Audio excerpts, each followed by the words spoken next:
ಪೂಜ್ಯ ಶರಣಬಸಪ್ಪ ಅಪ್ಪ ಅವರು ಕಲ್ಯಾಣ ಕರ್ನಾಟಕದ ಭಾಗದ ಒಬ್ಬ ಶ್ರೇಷ್ಠ ಸಂತ. ಅಂತಹ ಸಂತನ ಕಳ್ಕೊಂಡು ಇವತ್ತು ನಾವು ದುಃಖದ ಮಡಲಲ್ಲಿದ್ದೇವೆ. ಪೂಜ್ಯ ಶರಣಬಸಪ್ಪ ಅಪ್ಪ ಅವರು ಎಂಥ ಕ್ರಾಂತಿ ಮಾಡಿದರು ಅಂತ ಕೇಳಿದರೆ, ದೊಡ್ಡಪ್ಪ ಅಪ್ಪ ಅವರು ಲಿಂಗೈಕ್ಯರಾದಾಗ ಈ ಪೀಠಕ್ಕೆ 40,000 ರೂಪಾಯಿ ಸಾಲ ಇತ್ತು 93ರಲ್ಲಿ. ಅದನ್ನು ಹೊಡೆದೋಡಿಸಿ ಶಿಕ್ಷಣದಲ್ಲಿ ದೊಡ್ಡ ಕ್ರಾಂತಿಯನ್ನು ಮಾಡಿ ಇವತ್ತು ವಿಶ್ವವಿದ್ಯಾಲಯ ಮಟ್ಟಕ್ಕೆ ತಂದಿದ್ದಾರೆ. 25,000 ವಿದ್ಯಾರ್ಥಿಗಳು ಓದ್ತಾ ಇದ್ದಾರೆ.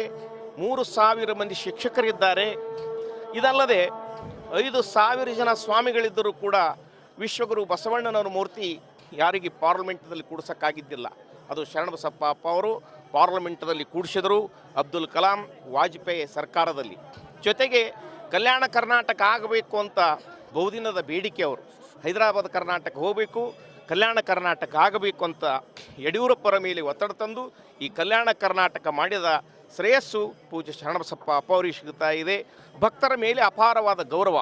ಅವ್ರು ಹೇಳ್ತಿದ್ರು, ಕಾಯಕ ದಾಸೋಗ, ಉಂಡು ಉಟ್ಟು ಉಳಿದಿದ್ದನ್ನು ಸಮಾಜಕ್ಕೆ ಅರ್ಪಣೆ ಮಾಡಬೇಕು. ಅದನ್ನೇ ಅವರದಾದ ವಚನದಲ್ಲಿ ಹೇಳ್ತಾ ಇದ್ದರು.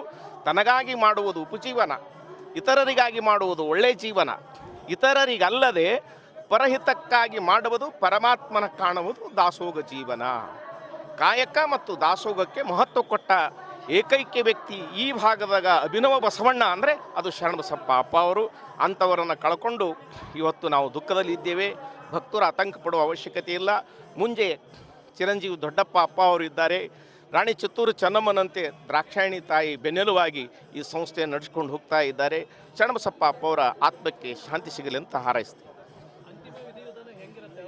ಅಂತಿಮ ವಿಧಾನ ಅಂದರೆ ವೀರಶೈವ ಲಿಂಗಾಯತ ಧರ್ಮದ ಪ್ರಕಾರವಾಗಿ ಅಷ್ಟಾವರಣ, ಪಂಚಾಚಾರ, ವಿಭೂತಿ, ಲಿಂಗ, ರುದ್ರಾಕ್ಷಿ, ಮಂತ್ರ, ವಿಧಿವಿಧಾನ 3 ಗಂಟೆಗೆ ಪ್ರಾರಂಭ ಆಗ್ತಾಯಿದೆ. ತಮ್ಮ ದೃಶ್ಯ ಮಾಧ್ಯಮಗಳಲ್ಲಿ ನೋಡ್ತಾ ಇದ್ದೀರಿ.